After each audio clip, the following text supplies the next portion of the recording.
Hello and a warm welcome to the programme from me, David Foster. Now, get yourself ready for a world of work that is changing so fast, unless you adapt, you'll get left behind. Disconcerting for sure, but if you take the chances on offer, it can apparently present great opportunities for all concerned. This is Roundtable.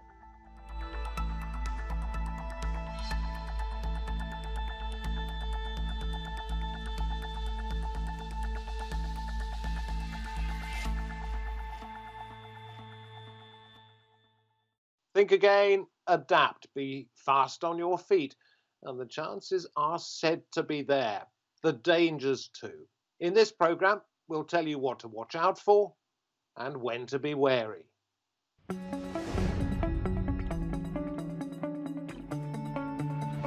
The COVID-19 crisis has had a huge impact on people's work lives.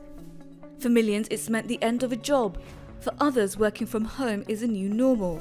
Up to 50% of Americans are now working remotely, and according to experts, will continue to do so after the crisis. Meanwhile, the latest US research reveals that 74% of businesses want some workers to permanently work remotely.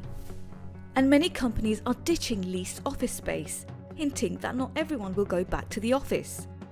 But not all industries can adapt their workforce to these changes as easily. Driven by the current crisis, businesses such as warehouses, factories and even grocery stores are increasing their reliance on automation. An Oxford University study predicts that by 2035, it will be impossible to automate 86% of restaurant jobs, 75% of retail jobs and 59% of recreation jobs. For people with different skills in a host of different sectors, the future of work is changing rapidly. Well, let us welcome from Paris Mark Keese, Head of Skills and Employability Division at the Organisation of Economic Cooperation and Development, OECD, Rima Patel in London, an expert on learning and development from Impactful, which helps businesses make a social difference, and Benedikt Frey joining us from Oxford, where he directs the programme on the future of work at Oxford University. Great to have you all on the programme. Carl, let me ask you, since you run a programme called The Future of Work, what is it? Well, we're all bad at predictions, especially about the future, as the saying goes, and we've been predicting the future of work for some time. Back in the 1990s, a lot of economists thought that the death of distance would spell the end of cities, will spell the end of the office, and here we live in a world that is more urbanized than ever before. But I do think that we are at a turning point in many ways. And after this pandemic, the world of work won't look the same. We will have a lot more automation in hospitals, in factories, and in warehouses, and more people are going to work remotely. That does not mean that people are not going to go to offices any longer, and it doesn't mean that people won't live in cities, but remote work is here to stay. Okay, Mark, let me put this one to you. You've suggested that the trends were already there for some of what Carl has suggested, and indeed he said the same thing. But this has accelerated those trends. To what degree? Well, exactly. I mean, there were a number of trends like globalization, technological change, and we shouldn't forget the demographic trends like population aging. And they've all been already changing quite dramatically the way we work, how we work, and where we work. Now, some of these trends will be accelerated by the COVID-19 crisis. Notably, as Carl said, automation is likely to speed up. We had estimated prior to the crisis that 14% of jobs could be potentially totally automated. Another 32% of jobs across the OECD were at risk of substantial change. And so there needed to be massive upskilling in order to be able to do those jobs.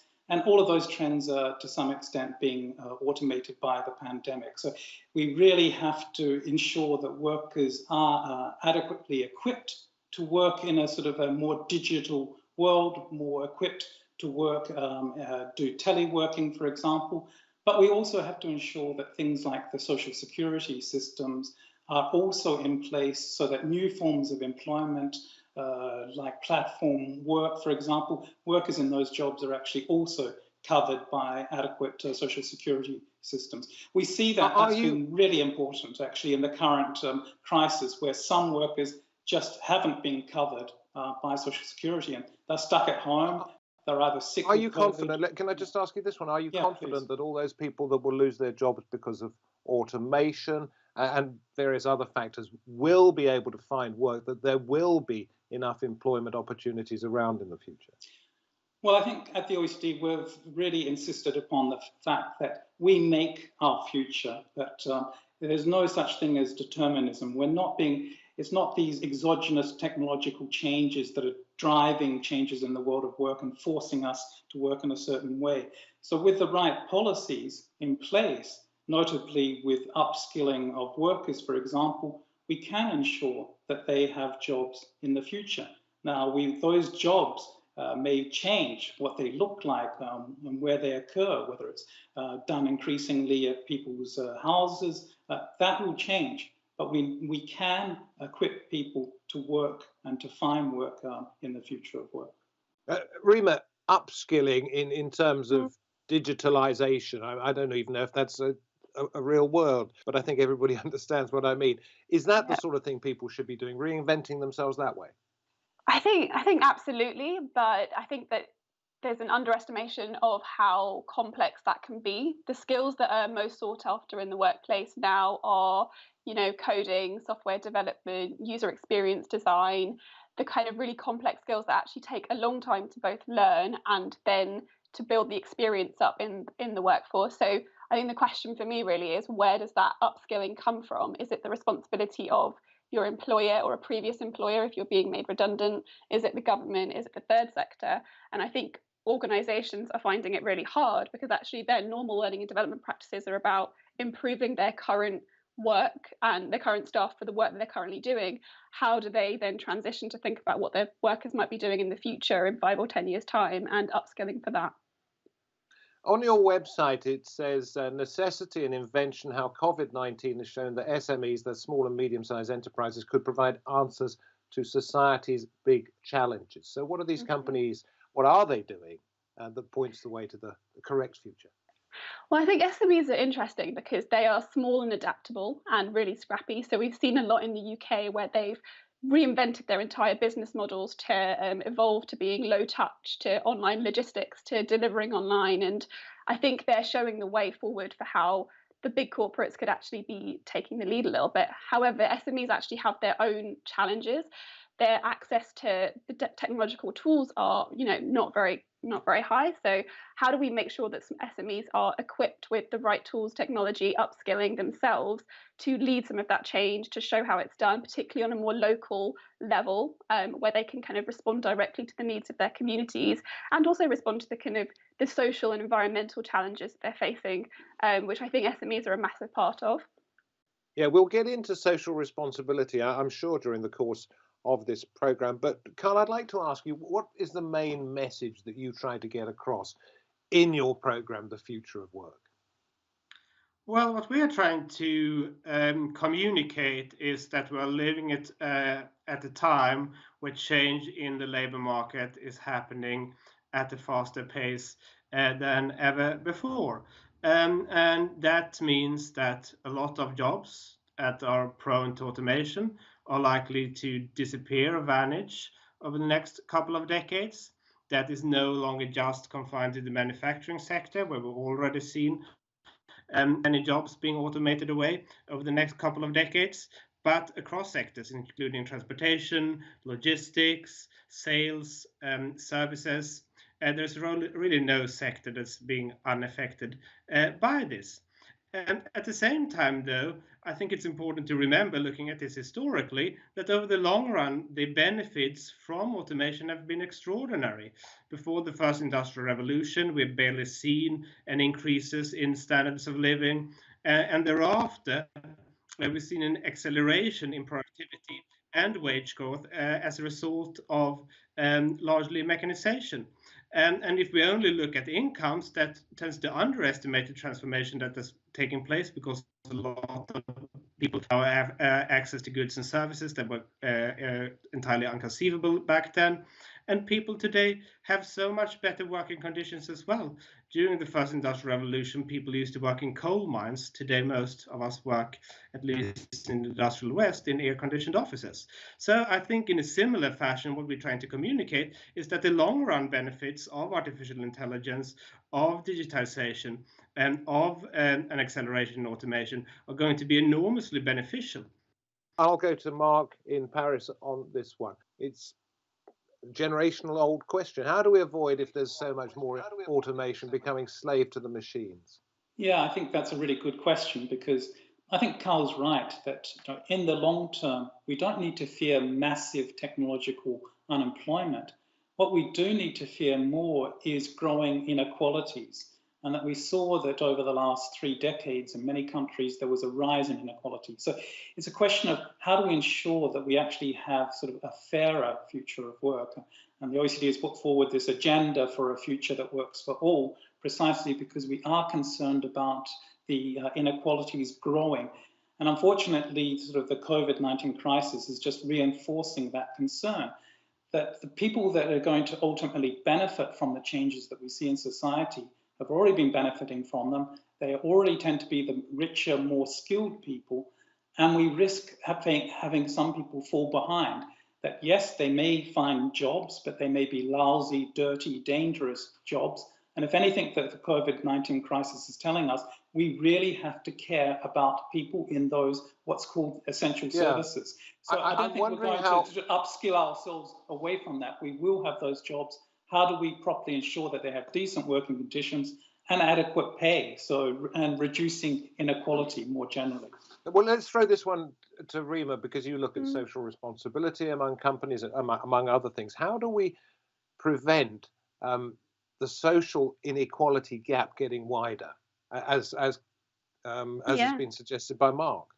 Yeah, I think we can't afford to have economic progress as we've done with previous industrial revolution without the social and the environmental factors. We seem to be having that success, but actually the bigger question now is, how do we divide up that pie? How do people get access to it? And with that automation that's happening, the people that are losing out, and potentially the ones in those essential roles or lower skilled roles, they're being hit by many angles, both from COVID, from the automation, and it's how do we help them either reskill and train. Well, indeed, how do you stop it?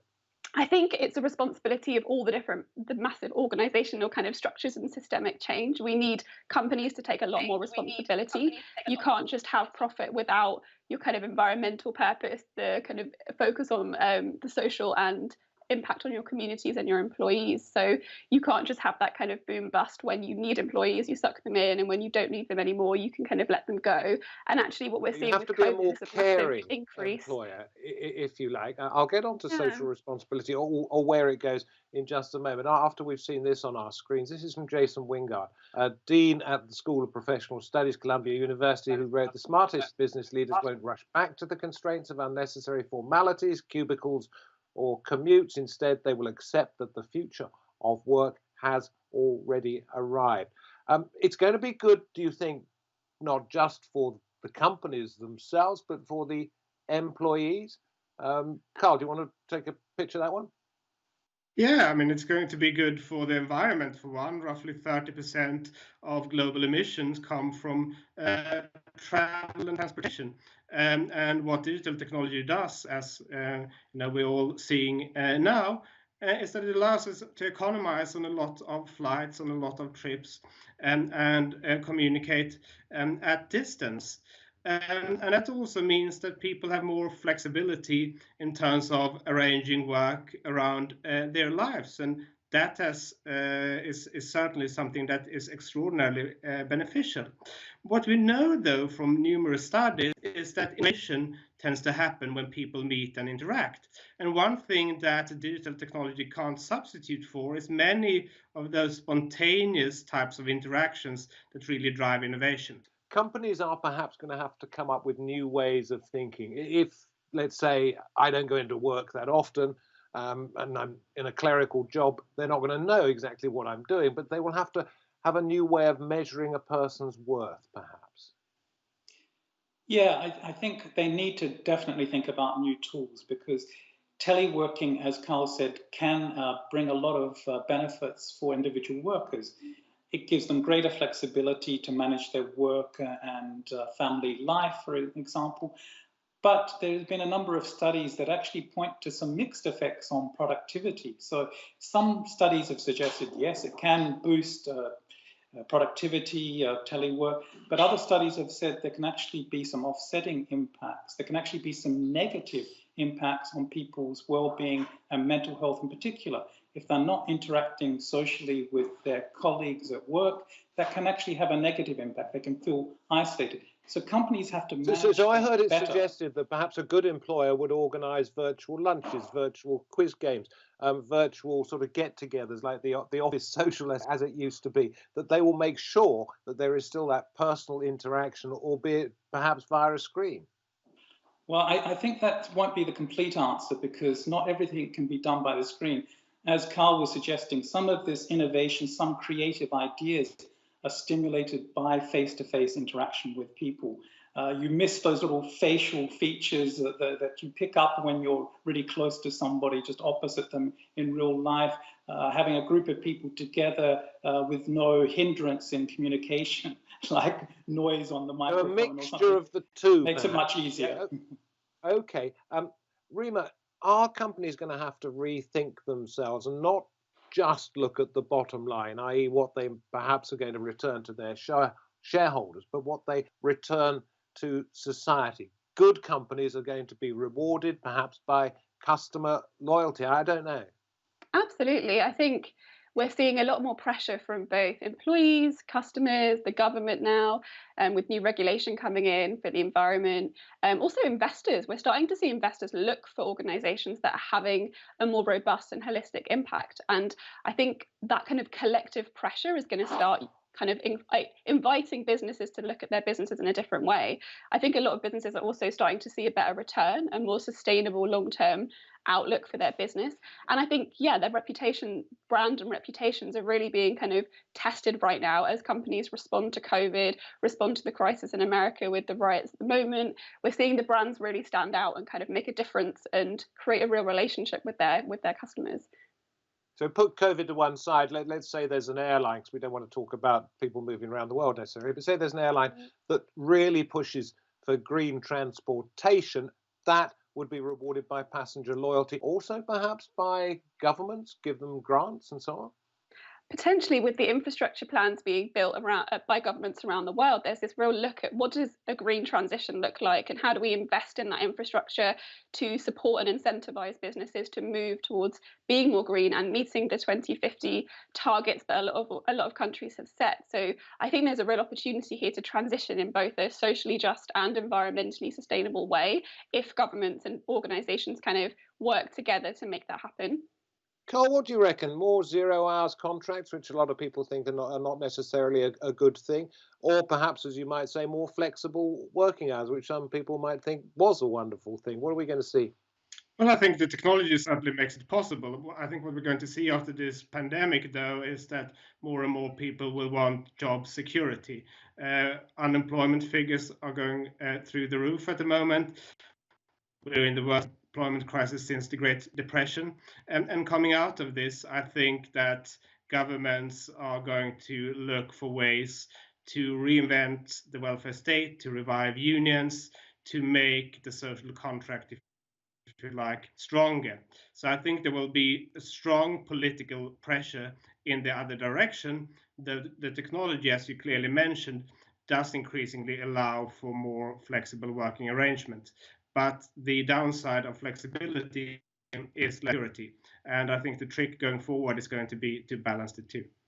Mark, you're looking at employment opportunities right the way across the world, different countries with, I think it's 30 plus countries the OECD is tied up with. Are there areas of the world where they are ahead of the curve on this, or particular nations? I mean, I don't think any country is getting it all right, but some countries, I think, for example, have actually embraced digitalisation. I mean, you take the tiny Estonia, and they have had in place for many years now a national strategy where they're really putting in place a whole of government, whole of country strategy, to improve people's digital skills, to embrace technology. And this has actually held them in good stead for the pandemic crisis because, for example, their public employment services, they had digitalized them. And so it was actually very easy then to have contact with the huge surge of unemployed people digitally and not face-to-face. Whereas some other countries, for example, public employment services, still doing things over the counter, pen and paper, and they had a much harder time dealing with the lockdowns when they could no longer deal face-to-face with people. So some countries like Estonia, I think, are particularly good examples of where they're not afraid of the future, and in fact, they embrace some of the changes that are occurring and make the most of it. And as it turns out, some of those changes have really helped them a lot to deal with the current crisis. You pointed to Estonia as a good example. Care to give us a bad example? Where do I begin? No, I think, as I said, some countries where they're particularly in the delivery of public employment services have been struggling because they've done things, they haven't completely digitalized the delivery of their services. But actually, that is a smaller group of countries. I mean, we even see that as researchers where we want to get the latest data on, for example, death statistics to see which countries are doing better than other countries. And we see that even in countries like Spain, which in the past have had very heavy bureaucratic systems, a lot of their registers for births and deaths have now been digitalized. So even some of the laggards are actually catching up. Rima, I want to come to you at the end of this program to ask you a couple of questions about social responsibility. Carl, this is a bit of a cheeky one for you, first of all. In 50 years' time, you probably won't be working, but will there be a machine replacing somebody who teaches programs such as yours? Well, I hope I still will be working in 50 years from now, actually. I mean, I think it's entirely feasible that a lot of teaching jobs are going to be automated away. I think the harder bit will be when it comes to writing books and longer essays and that sort of thing. So I think part of my work is probably going to be automated away in 50 years' time. I'm not sure if all of it will be have been taken over by machines by then. Rima, you're very young. You started up this company. You are co-founder of Impactful. How many jobs do you think you might have to have in your working life? Because one of the things I've noticed in researching this is that people say you'll have to change jobs time and time and time again. I mean, it's a great question because I think in my short career so far, maybe 10 years, I've probably had about 7 or 8 jobs thus far already. And I think that's kind of a generational shift. So you move away from the one career for life to maybe 2 or 3 major roles per life to people now shifting jobs yearly, or even actually having a portfolio career where they actually do 3 or 4 things at the same time and kind of use their skills in combination to do kind of really interesting and quite creative and innovative work. And I think that might actually be the future. It also helps people de-risk their careers, so they're getting income and projects from a lot of different places. And perhaps that's the solution to some of the crises that we face, is actually looking at how you can build more of a kind of robust identity in a career, not just around one thing for the whole of your life. So you do think that the traditional career, the old 9 to 5, has gone? It's a thing of the past? I think with remote work, with being able to work kind of asynchronously and online collaboration, I think the traditional 9 to 5 is going to diminish, but there are still so many roles and industries where that's, really valuable to build up expertise over time. And that is still going to be something that's really sought after. It might just come in a slightly more varied and flexible way that can adapt to both organization and individual needs. Exciting or terrifying? I think a good balance of both of them. I think it's a lot more responsibility for both us as individuals to decide what we want, and for organisations and governments to kind of provide the support needed to allow people to kind of flourish. Does it matter what age you are? No, I think that you can learn something new at any age. Okay, because one of the things I'm thinking of, Carl said you still want to be working in 50 years' time. I don't expect to be, and I don't actually want to be. So, Mark, let me ask you this one. As a not quite such a young person, do you find it exciting or terrifying, the way things are changing? Well, thank you for the compliment, because I am one of those older workers and have been for quite some time now. But I think we are in an exciting world where we are living longer, and in general, we're living in better health. And so there are opportunities to continue working, but continue doing things that we like. And we should be getting help to sort of think about new careers. We don't have to stay in the same job for our entire lives, especially jobs that we don't particularly enjoy. So we need to ensure that older people, for example, do get the career advice as well as younger people. So switch a little bit the focus away from, say, students, but ensure that adults throughout their working careers can get that advice and use those digital tools that can help them to make shifts to other careers, other jobs. I think that's okay. So it's not all over yet when you get to my age. Thank you very much indeed, Mark, Rima, and Carl. I will not be here in 50 years' time, but I will be back next time. Thank you for taking part in this roundtable, and thank you very much for watching. Hope to have your company on that occasion. Goodbye for now.